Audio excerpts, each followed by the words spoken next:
Welcome to the Building Web3 podcast. I am a co-founder and chief strategy officer at Saga, Jin.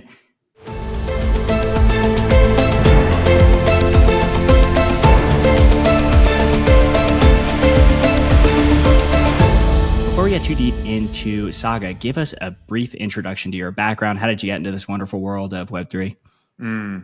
So I got into Web3 at around 2018. I first joined this company called Tendermint, which is the company that built the project called Cosmos and also Atom and launched all that. And so I joined kind of early on, right before the launch of the Cosmos Hub, which was, I believe it was 2019, but I joined like maybe a few months before that and was there for a few years. And so from the very beginning, I was very ingrained with the idea of app chains and, the Cosmos vision, but realized pretty quickly that app chains are pretty hard to build actually for builders. And so wanted to build something that makes that a lot easier and a lot more accessible for most builders, because we knew that app chains are kind of the future.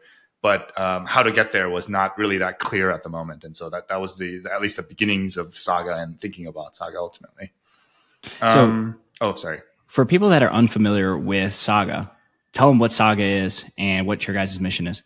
Yeah. So Saga essentially is a layer one to launch layer ones. It completely simplifies and trivializes the launching of these app chains in the background, essentially. And a lot of people on Twitter like to call us daddy chain because it's essentially like a chain that spawns off little chains. But the idea here is most chains out there has kind of like a canonical single block space that they call like their main chain. And then sometimes, projects like Avalanche, other folks will have these like side chains that kind of spit out. For us, we're very different. We want to build an ecosystem that's truly multi-chain first, essentially. And so every application, every developer kind of gets their own little space, and it gets all connected together in the ecosystem so that it looks and feels like one giant chain, but it's one little chain, many different little chains in the background. And so the idea here is making the lives of the builders as easy as possible as they go through this app chain journey ultimately. Now, because we've done so many episodes, I want to call out some companies, and you kind of just tell us where we're different, where you guys are different, and hopefully that will clear up some things. So we recently had an episode with Gelato. People can go back to it. Talk to us a little bit about how you guys are different than, say, like a rollup-as-a-service provider. Okay, so rollup-as-a-service, I would consider kind of in the same vein of light as app chain as a service, which is like an older iteration of that essentially. So number one, Saga, we call them chainlets essentially instead of rollups or whatever these things. Most people they call them different things, but we call them chainlets because they're miniature chains. Chainlets are not they don't roll up to anything. They're all fully decentralized proof of stake chains. And so when someone receives a chainlet, they don't have to worry about, because a lot of the times rollups have these issues where they have to wait for finality for a very long time, or they have like bridging issues because of that. And because of that, we don't our chainlets don't run into that. They have instant finality. They have the full validator set essentially of our mainnet that's supporting them. And so security and finality is something that comes very easily with all the chainlets because of this. However, the big difference between, I would say, like something as a service essentially versus what we're doing is when you want to launch a rollup as a service or like a app chain as a service, you still have to go and talk to like a team, convince them and to launch you a chain essentially. And it's a pretty long process, and there's a lot of negotiations that happens. For us, we're trying to make this as easy as possible. And so our experience of launching a chainlet is literally 2 minutes. You go on chain essentially. You put the configuration of what you want that chain to look like and how, like, the name of it, how people to connect to it. And our system in the background spins up a chain permissionlessly. No one's involved. You don't talk to anybody. Our machines and our code automatically spins up a new chain for the builders. And the nice thing about this is you can do this dynamically. So let's say you already launched a chainlet and that chainlet is starting to get kind of full. Then you don't need to go and talk to us and say, hey, can you provision us another chainlet for my other world that I'm trying to build? You don't have to do that. You just have to go and just spin up a new chainlet. And in about 2 minutes, 1 or 2 minutes, it just spins up a new chain.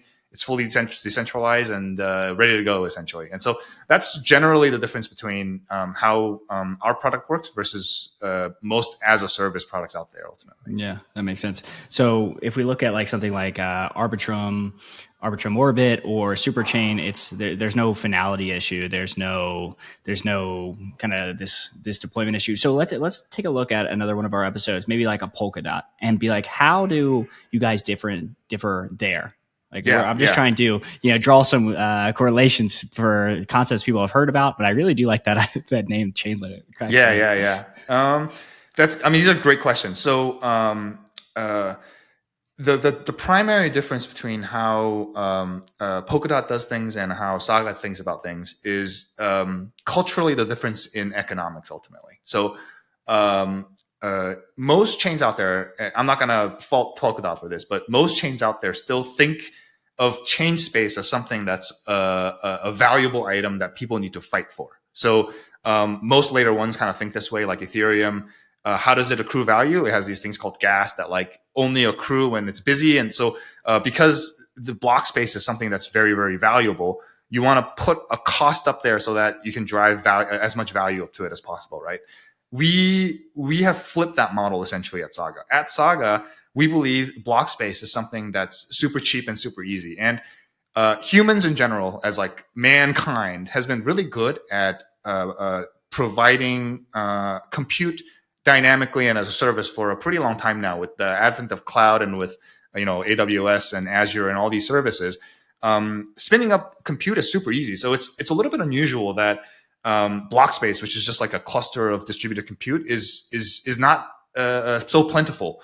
And so what Saga's kind of thesis is that economically, all of these block space providers are going to become commodity items. That's the thesis there. And so we built our product that way, where instead of the builders kind of, so let me go back just a little bit to how Polkadot's parachain system works. There's an auction process between the builders essentially fighting for slots, right? You can kind of think of Saga as if there were infinite numbers of slots, and there's instead of trying to set the price of the slot as high as possible, we have flipped it.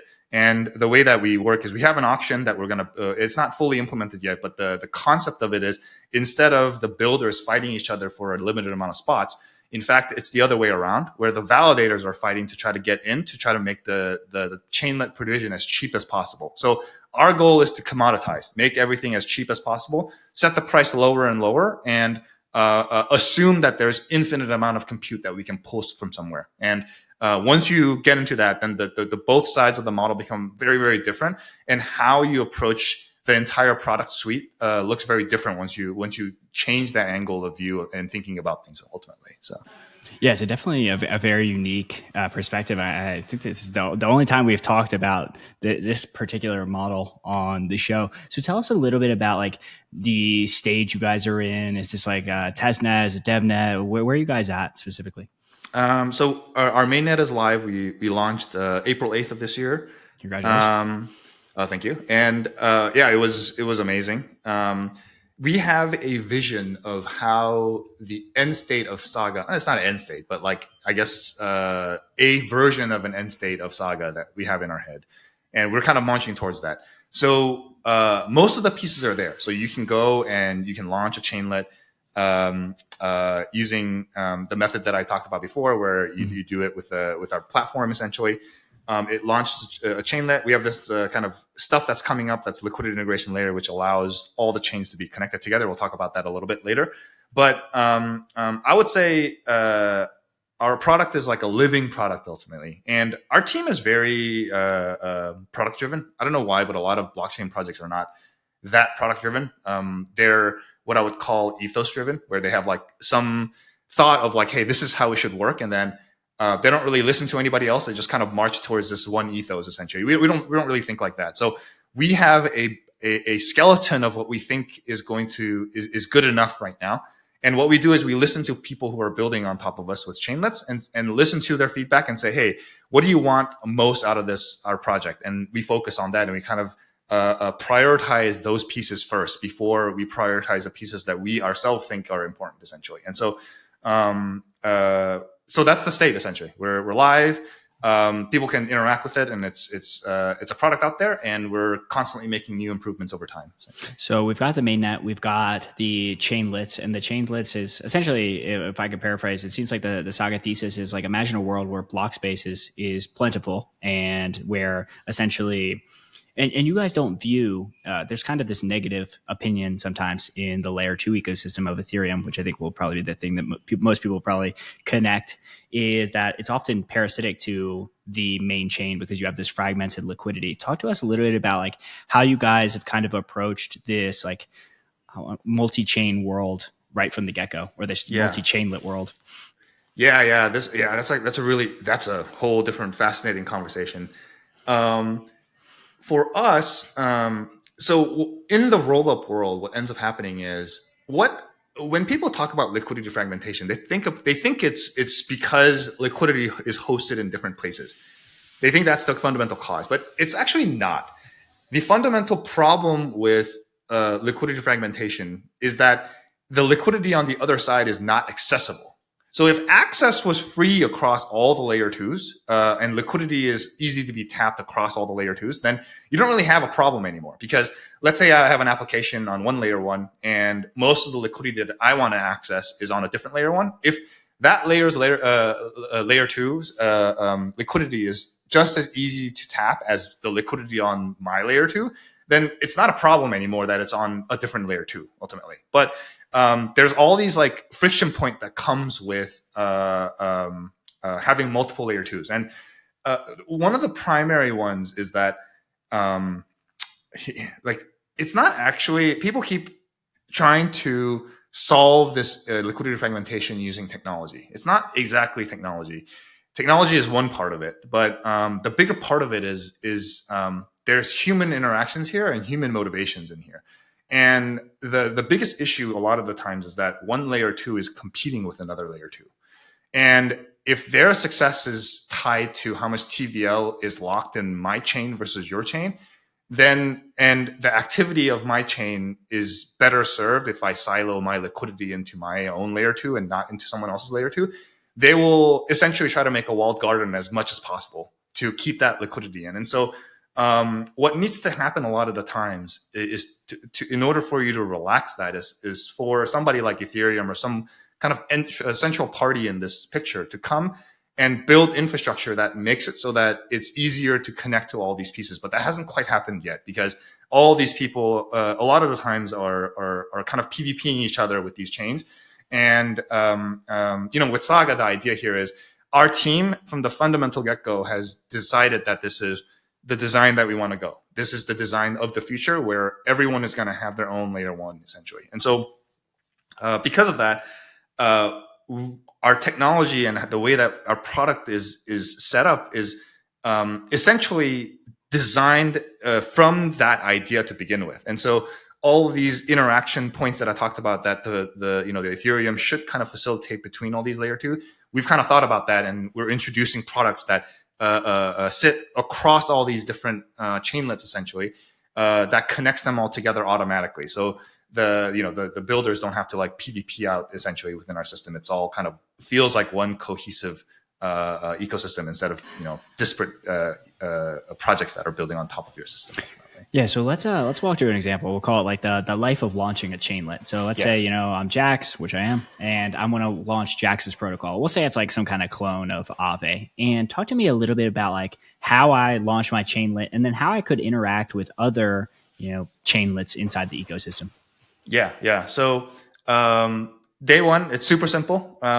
We have right now we have this chain called the Saga platform chain. It's a separate chain from our mainnet. Eventually, it will get merged into our mainnet, but it's currently a separate chain right now.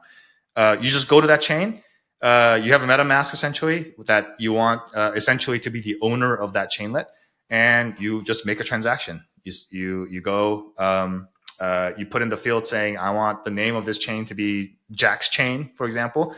I want the main native gas denom to be Jax, let's call it. And here's the wallet that's going to control it. You can actually, the nice thing about our system also is that you can gate specific wallets from interacting with the chain. So you don't have to make by default, it's a fully public chain. Anyone can deploy a smart contract. But there's specific configurations you can do where you say, hey, I want to be able to put smart contracts onto my chain, or I want these wallets to go and put smart contracts on that chain. And essentially, it allows you to build a really interesting kind of permission chain, even though the actual users will be, any users who will to use it, the actual deployment of contracts can be controlled a little bit. And so yeah, that's it. And then you click submit, and you just wait. And you wait for our platform magic to happen, and then in about a minute, you'll have a fully functioning chain that is essentially a empty Ethereum chain. It's an EVM chain essentially that you can interact with. Now, okay, so we've launched Jax Chain. He's very excited. He's trying to get some users. So talk to me a little bit about like the user journey from trying to maybe use Jax Chain to maybe use a Jin chain and all these different chainlets. So the way that right now, the way it works is everybody interacts the front end with MetaMask or any kind of EVM kind of wallet that they're familiar with. And MetaMask has started to become much better at kind of handling multiple chain instances. So our situation would work kind of the same essentially, where you would need to connect to the Jax chain, you would need to connect to the Jin chain. However, this is right now. And I mentioned earlier that we have a long-term model of how we want people to interact with Saga, and we're kind of building towards that. And so one of the things is right now, a lot of the infrastructure, I would say, is separate for each chainlet that is launched. So let's say if I want to connect to Jax chain, I would specifically need to connect to an RPC endpoint that's specific for your chain, essentially, that we provide.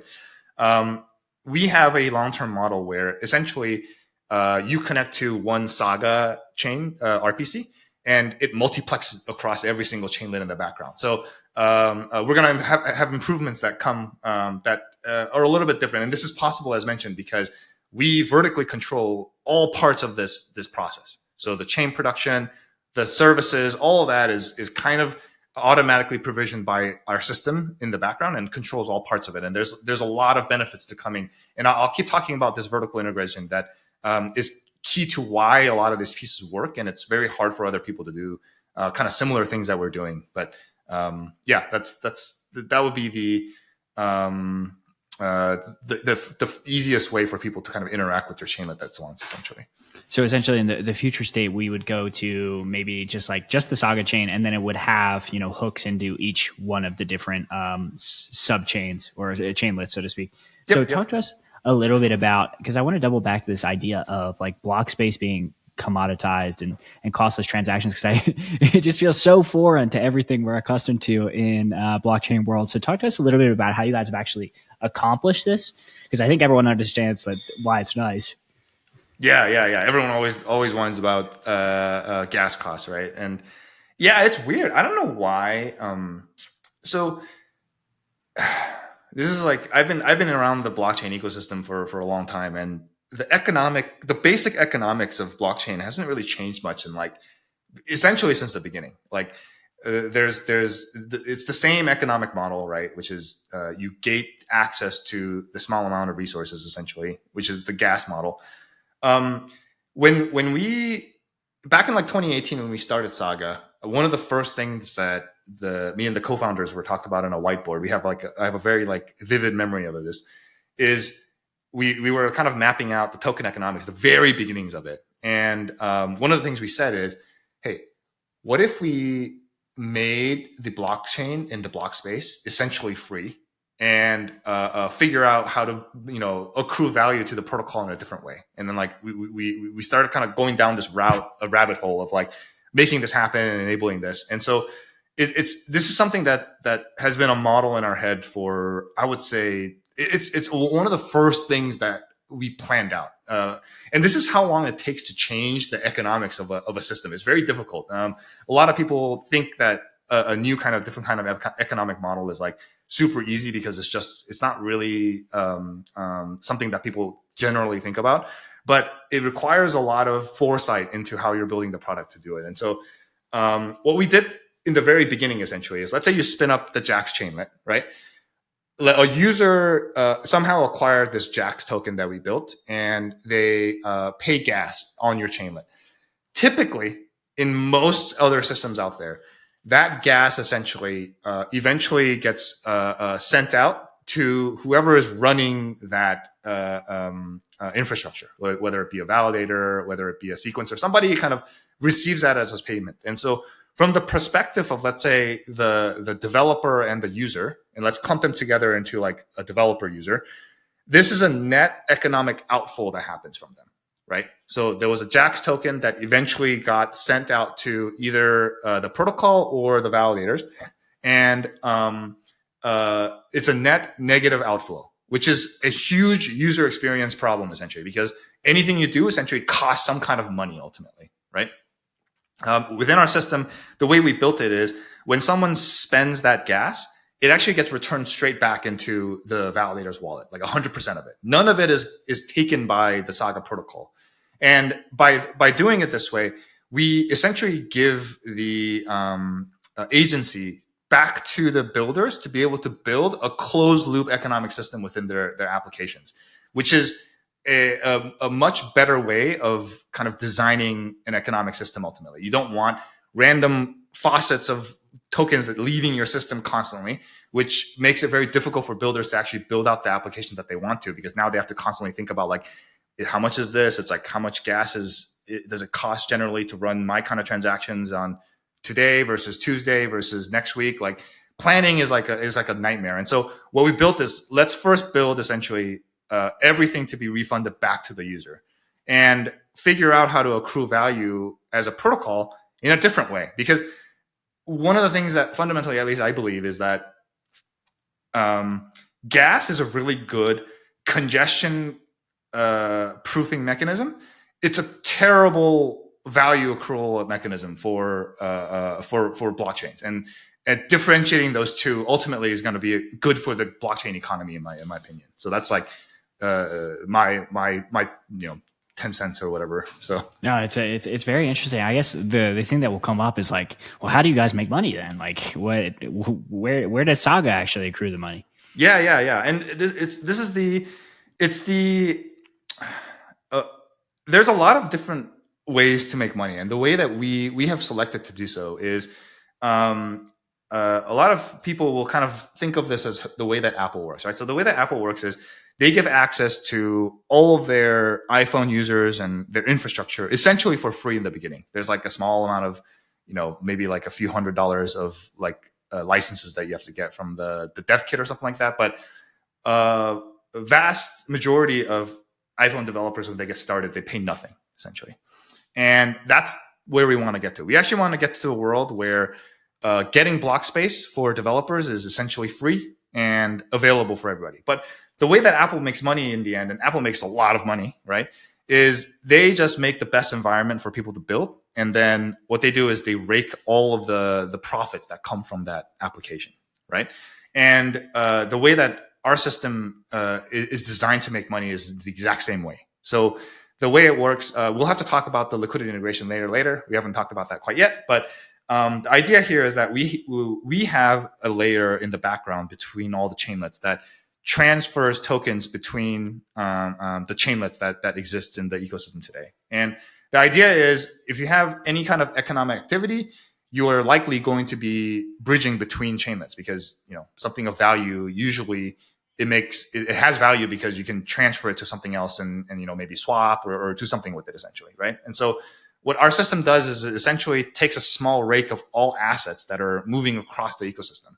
And the reason why we can do this is because we're multi-chain native, right? If all of our activity is assumed to be on a single chain, then this is really hard to do, because now you have to like tap into every single smart contract call and be like, are you moving tokens? And it's like, I'm going to rake a little bit of that. But we don't have to do that, because we're multi-chain native, we just wait for people to move tokens across the ecosystem. And it's like, that's when we tap a small amount of economic value. And the benefit of all this is that, as I said, builders free to start. And then they don't have to worry about monetization, because they can just start building on a chainlet from day one. They don't have to pay anything. And eventually, when your user starts having economic activity with your chain, they will have to interact with the cross-chain liquidity integration layer. And when that does happen, we start tapping a small portion of that, right? And win-win, in my opinion. If the builders build a product that's successful, then the protocol also accrues value alongside with the builders, essentially. So yeah, I think this naturally leads into what is the liquidity integration layer? Yeah. So this is really exciting. I've been so when a chainlet is launched, right? The big problem is with app chains in general, and rollup-as-a-service, as you mentioned, and parachains, all that essentially. When a chain is provisioned automatically in 2 minutes, it's great, but you want stuff from the outside world and stuff, tokens like and activities that are happening inside of that chain to be able to interact with one another, because that's how you build activity that essentially are valuable and are value bearing ultimately. And so what the liquidity integration does essentially is when someone spins up a new chainlet, your Jax chainlet, for example, instead of needing to go and talk to layer 0 and convince a bridge provider to go and make a bridge to my new chain, which takes months, and sometimes they even say no because you're not part of the priority queue ultimately. So instead of talking to somebody, our system essentially automatically brings up all of the bridging infrastructure and all of the backend necessary to be able to have cross-chain transactions between our chainlets and also between chainlets and every other ecosystem out there, essentially. And it's all done automatically. And there's also like routing middleware in there, so that a lot of the times with bridges, you don't have to worry about transferring between bridge UI and smart contract UI and going back and forth. Essentially, what our system does essentially is it allows you to say, hey, I want my front end to just say suck in Ethereum from ETH, and our liquidity integration layer and our routing infrastructure will just suck up ETH from somewhere, bring it up, and pop it into your chainlet automatically, essentially. And this is essentially the future. It's like allows you to arbitrarily spin up a random chain in the middle of nowhere, like the Jax chain, in 2 minutes, and it's already connected to every ecosystem out there automatically. And this is what liquidity integration layer is. Yeah, I gotta say it's really exciting because most people don't think about how annoying bridging is, and there's so many issues. So it's very exciting. So I think you guys mentioned like 60 seconds you could deploy a new chainlet. And is there like some configuration you need to do in order to add the liquidity layer, or this is kind of just like natively built into all chainlets? Natively for all chains, essentially. Wow. So it's really cool. So we can go into like real deep into this topic, but essentially there's like a little hub or router chainlet essentially that sits there.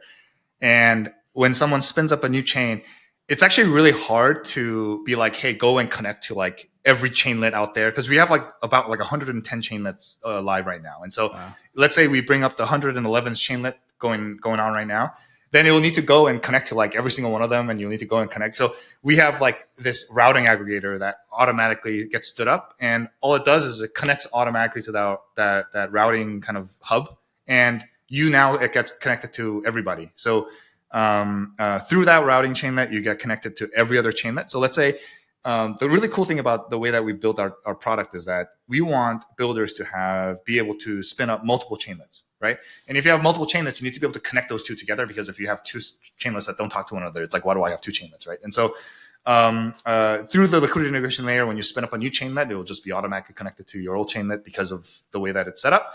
And then all the chainlets, connects to Ethereum, Polygon, anything essentially, because all of those chainlets are connected to our mainnet, and our mainnet is connected to every other chains automatically. And so because we have all these like routing infrastructure in the background, which is really neat, it allows you to do all these multi-hops essentially within our systems for free. So there's no payment that goes to move assets between chainlets. It's all handled by our systems automatically. And so and now this router, this is quite interesting, because we have Polymer on later this week, so people can get excited for that episode. And we've had some IBC episodes. Talk to us a little bit about like how you guys have built this router. Did you take any inspiration from IBC, or is it just like completely net new tech? So the router is different. So all of our chainlets are all Cosmos chains, and so all of these bridges are actually IBC bridges in the background, essentially. The router is essentially, so let's say a chainlet requests Ethereum from ETH in our liquidity integration layer, the route actually looks like this. It goes from Ethereum to Saga mainnet, Saga mainnet up to the hub, the little chainlet that routes things, and then it goes into the chainlet. So that route, you see, there was like 4 hops essentially, right? Mm-hmm. Our router, we're working with Squid essentially.